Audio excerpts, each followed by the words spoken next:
The following program was produced by an independent community producer.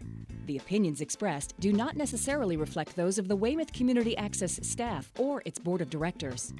WCA, in compliance with FCC regulations, is prohibited from exercising control over the content of independent member-produced public access programming.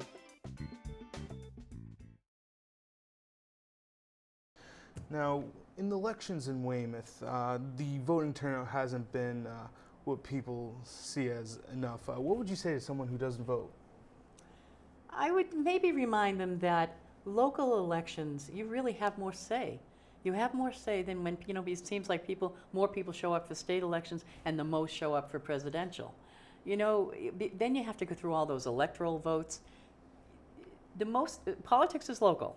And in running a town that you're going to live in and where you have some say, as far as local elections, I try to tell people that it's probably the most important vote you'll take, because you do have say. You have direct say, and you direct that outcome.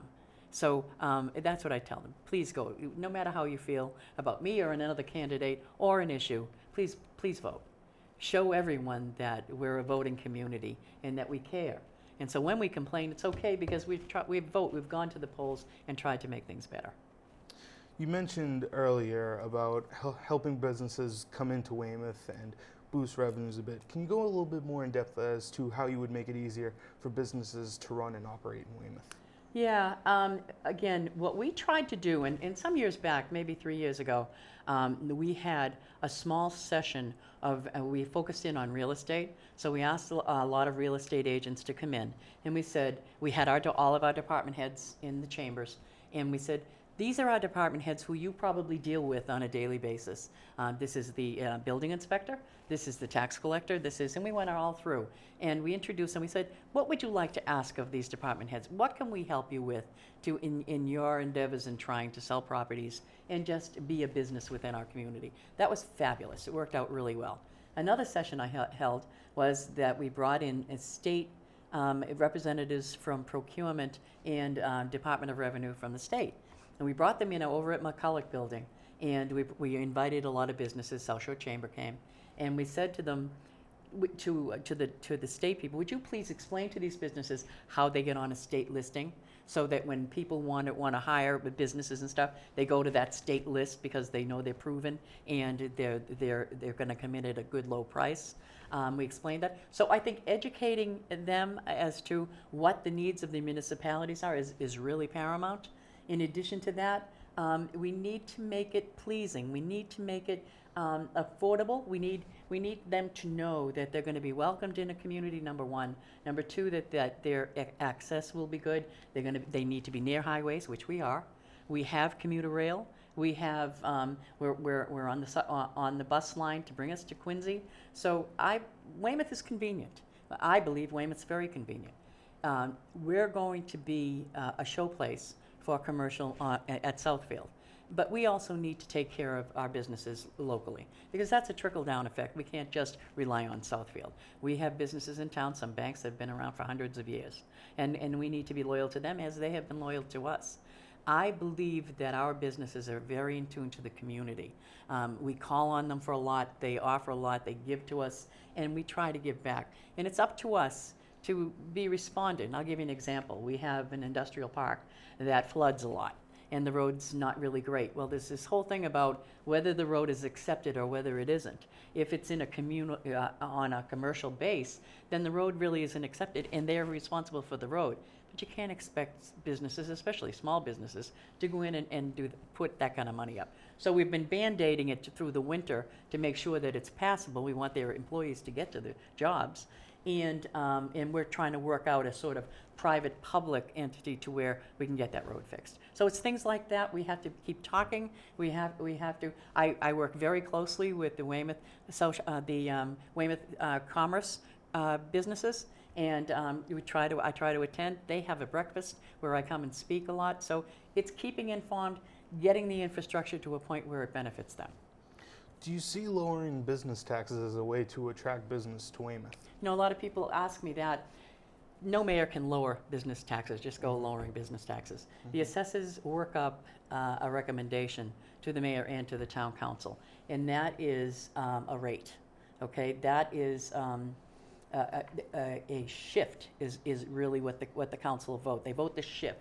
So there is a liability. Does that liability all go to commercial, or do you shift it on to residential? Well, I believe when the assessors take a look at this, if they have to shift so much to the residential, they leave the burden with commercial. Because, and I know from last year, the shift would have been huge, the percentage shift to residential. So when you consider that Weymouth, again, the commercial rate is $22.24, Quincy's is $30, 26 cents, much higher, and Braintree's is $24.95. We're in a good place to be a low rate. Rockland's rate is the same as their residential rate, and I think is a bit lower than ours. So we're competitive in our rates. Just to lower that tax rate, I don't think is all that we need to be. We need to be open, and our infrastructure is going to be critical. Opening up and putting lights at Libby and Middle Street is going to be huge. Libby Parkway is going to become a medical mecca. There, we already have medical buildings in there.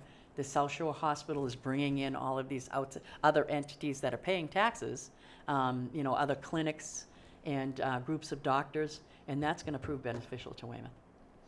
Moving on to libraries, they're in a position right now where they are underfunded.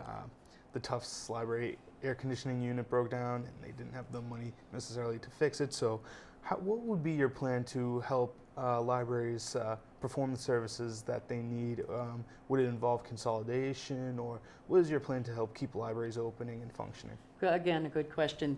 Our library system is very important, not because it hands out books, because they're social meeting places. They really are. And our residents rely on them. The Weymouth Public Library system, for what shape it's in, is regarded and respected because of what they're able to do with, again, what little they have. We're so lucky to have these department heads. Rob McLean is the library director. And, many people say to me, what do you keep that North Weymouth and the other, the satellites open, East Weymouth, at Pratt? And Rob explains it very well.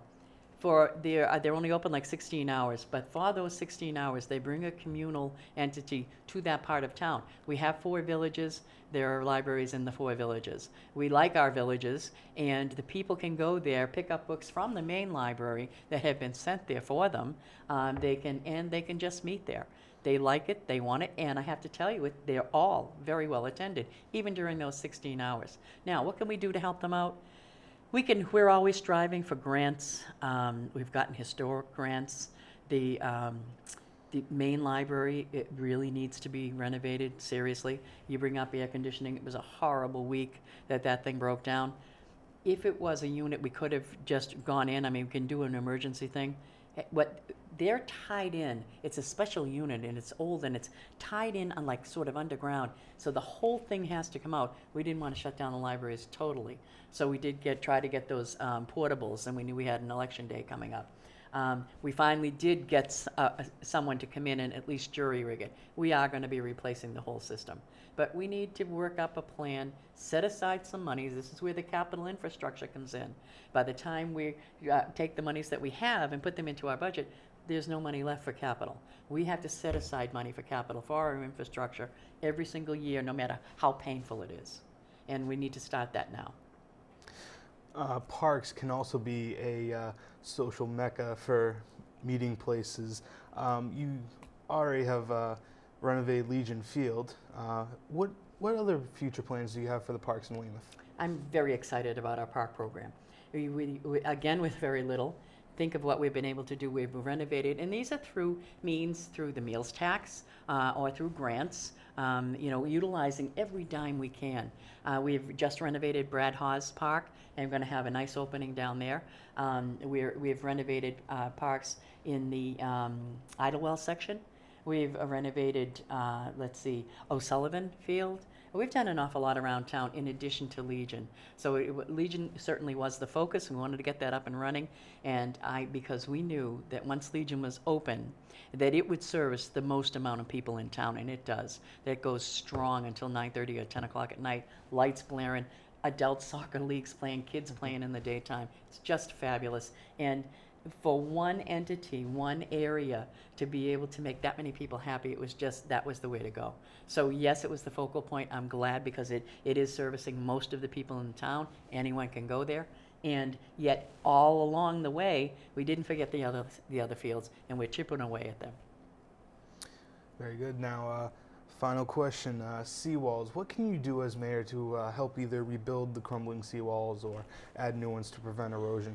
Yeah, another sort of frustrating area. Our seawalls are very, very old, and they've been taking some punishment in the last few years. Some of those storms, especially, I think it might have been 3 years ago, where the waters came in. If you consider 4 Point Road, kind of came in on both sides. Oh, it was just a horrible devastation. And so we set out. We had a design team look at what we could do with them. And I should tell you, in the meantime, we had our internal people going out and remolding some of them that had been chipped away or that had been compromised.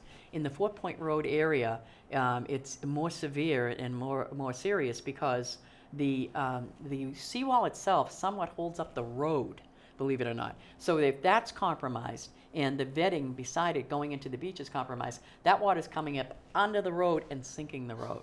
It's just horrible.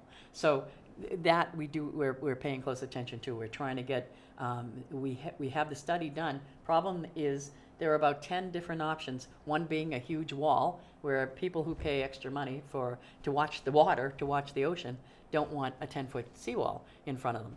And then it goes down, and there's options about putting vetting, which are these big boulders out going into the beach area. So, it's a sort of thing where we're working with the residents there. There's a program going on right now, which the town will assist in.